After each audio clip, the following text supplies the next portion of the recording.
بسم اللہ الرحمن الرحیم کہانی.com میں خوش آمدید۔ شروع کرتے ہیں آج کی دلچسپ اور سبق آموز کہانی۔ شاہدہ بہنوں میں منجلی تھی۔ وہ بلا کی حسین تھی۔ تیکھے نینوں، سنہری رنگت کی وجہ سے سبھی اسے نظر بھر کر دیکھتے تھے۔ تبھی والدین کو اسے جلد از جلد بیاہنے کی فکر پڑ گئی۔ وہ اپنے چچا زاد سے بچپن سے منسوب تھی، لیکن اس کے حسن کے سامنے اس کا منگیتر بالکل بے جوڑ، بے ڈھنگا اور بھدا تھا۔ دیہات میں تو لڑکی کو بولنے کا حق ہی نہیں ہوتا، تبھی وہاں لڑکیاں ماں باپ کے فیصلے پر خاموشی سے سر جھکا لیتی ہیں یا پھر گھر سے بھاگ جاتی ہیں۔ شاہدہ نے پہلا راستہ چنا اور ماں باپ کے سامنے سر جھکا لیا۔ یوں ویدو کے ساتھ اس کی شادی ہو گئی۔ ویدو نہ تو پڑھا لکھا تھا اور نہ ہی کماؤ۔ بیچارہ جو کماتا آدھی کمائی ماں کو دے دیتا اور آدھی بیوی کے ہاتھ پر رکھ دیتا، مگر زندگی کی گاڑی اس قلیل آمدنی کے بٹوارے پر سہولت کے ساتھ چلتی نہ تھی۔ شاہدہ جو پہلے ہی اس کے ساتھ شادی پر خوش نہ تھی، بھوک اور افلاس کا شکار ہوئی تو اسے اور بھی غصہ آیا۔ اس نے خود کو بہت کم نصیب تصور کیا، کیونکہ اس سے بہت کم شکل لڑکیاں بھی خوشحال گھرانوں میں بیاہی گئی تھیں۔ اب وہ ہر کسی کے سامنے رو رو کر اپنا دکھ کہنے لگی۔ اس کی ایک سہیلی بڑی عمر کی تھی۔ وہ اچھی عورت نہ تھی۔ اس نے شاہدہ کو عیش و آرام کی زندگی کا پروگرام بنا کر دیا اور اسے اس عمر پر اکسانے لگی کہ اپنی کوششوں سے ہی وہ اپنی قسمت بدل سکتی ہے۔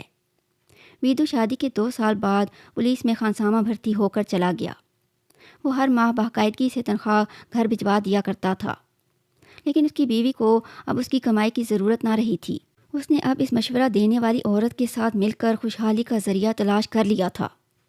اس عورت کے ذریعے کھاتے پیتے گھرانوں کے اکثر نوجوان لڑکے شاہدہ کے گھر آنے لگے تھے اور وہ بھی دن بدن نکھرنے لگی تھی۔ اب اس کے لبوں پر کوئی شکوہ نہ رہا تھا۔ چہرے پر زردی کی جگہ لالی نے لے لی تھی۔ سسر تھا ہی نہیں، ساس بھی مر چکی تھی۔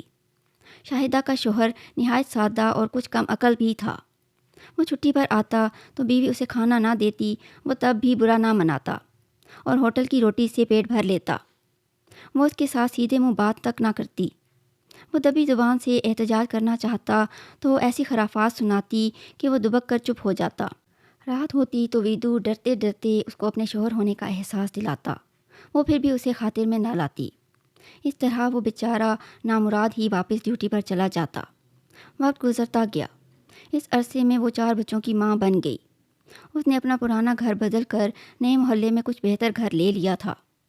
اس کی خوبصورتی میں ابھی تک کوئی فرق نہیں آیا تھا۔ اس کے حسن کے چرچے اب بھی دور دور تک تھے۔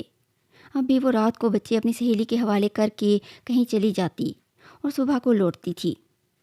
لوگوں نے جب دیکھا کہ شاہدہ کے کرتوت خراب ہوتے جاتے ہیں تو انہوں نے اعتراضات اٹھانے شروع کر دیے۔ وہ بھی ہوشیار تھی۔ اس نے بیٹھک میں پرچون کی دکان کھول لی۔ اس طرح اپنے عیش کا جواز پیدا کر لیا اور لوگوں کی آنکھوں میں دھول جھونکنے لگی۔ اس کی دکان میں سودا تو بہت کم ہوتا، مگر گاہک بہت۔ وہ سب سے کہتی، کیا کروں، شوہر کی آمدنی تو نہ ہونے کے برابر ہے، 4 بچے کیسے پالوں؟ بچوں کا پیٹ پالنے کو ہی پرچون کی دکان کھولی ہے۔ اس طرح وہ دوسری دکانوں سے کہیں زیادہ آمدنی حاصل کرتی تھی۔ ساتھ ساتھ اپنی زبان اور عمل سے بھی اس نے ویدو کو بدنام کرنے میں کوئی کسر نہ اٹھا رکھی تھی۔ وہ اسے نکھٹو، ناکارہ اور بے غیرت کہتی۔ اس طرح نئے محلے والوں کے دلوں میں بھی اس نے شوہر کے خلاف نفرت کے جذبات پیدا کر دیے، جو سارے مہینے میں صرف 2-4 دن ہی دکھائی دیتا تھا۔ ویدو بے انتہا بزدل تھا، تبھی بے غیرت ہو گیا تھا۔ جب وہی بیوی سے باز پرس نہ کرتا تو محلے والے شاہدہ کو کیا کہتے؟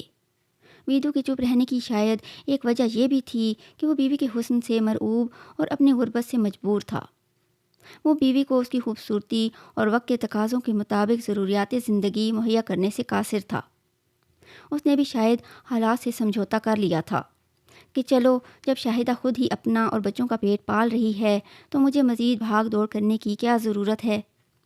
مگر جب وہ بھی منت سماجت سے اس کو اپنے شوہر ہونے کا احساس دلانا چاہتا تو بھی بیوی کو اس پر ترس آ جاتا اور کبھی وہ اپنے چھپے ہوئے پنجے نکال لیتی۔ انسان چاہے کتنا ہی منہ زور کیوں نہ ہو جائے، قدرت کی لاٹھی ایک نہ ایک دن اس کے سر پر ضرور پڑتی ہے۔ شاہدہ کی کرتوت جب ناقابل برداشت ہو گئے تو اسے وقت نے سزا دینے کے لیے منتخب کر لیا۔ اس کا ایک رشتہ دار سمی جب پہلی مرتبہ اس کے گھر آیا تو وہ بھی اس کے حسن کے جادو سے نہ بچ سکا۔ اس عرصے میں وہ خاندانی لحاظ سے اکیلی ہو گئی تھی۔ اس کے بھائی اردلی بھرتی ہو کر کسی صاحب کے ساتھ کبھی کسی شہر ہوتے تو کبھی کسی شہر۔ ماں باپ گزر چکے تھے، سسرال والوں کو اس نے کبھی گھاس نہ ڈالی تھی۔ شوہر دوسرے شہر پولیس میں ٹریننگ لینے والوں کے ہاسٹل میں ملازم تھا۔ اب ڈر کس بات کا تھا؟ تبھی اس نے میدان صاف پا کر بے خوف اور کھل کر بے راہ روی اور بے حیائی کی دکان سجا لی۔ سمی پہلی دفعہ آیا تو شاہدہ نے جانے اسے کیسی جھلک دکھائی کہ وہ بار بار آنے لگا، حالانکہ وہ شادی شدہ تھا، پھر بھی اس عورت پر فریفتہ ہو گیا اور ہر ہفتے اس کے در پر حاضری دینے لگا۔ اس کے بچوں کے لیے باقاعدگی سے فروٹ، مٹھائی، کپڑے اور کھلونے لاتا۔ شاہدہ نے اس سے مستقل ناطہ جوڑ لیا، اب کسی کو وہ منہ نہ لگاتی تھی۔ سمی بھی اس شرط پر اسے ہر ماہ کافی رقم دیتا تھا کہ وہ کسی اور سے ناطہ واسطہ نہ رکھے گی، لیکن جو اس کے پرانے ملنے والے تھے انہیں یہ بات اچھی نہ لگی۔ انہوں نے ایک منصوبہ بنایا۔ ایک رات سمی اور شاہدہ ایک ہی کمرے میں سوئے ہوئے تھے۔ گاؤں کے چند معزز آدمی اور کچھ نوجوان اچانک اس کے گھر کے صحن میں داخل ہو گئے۔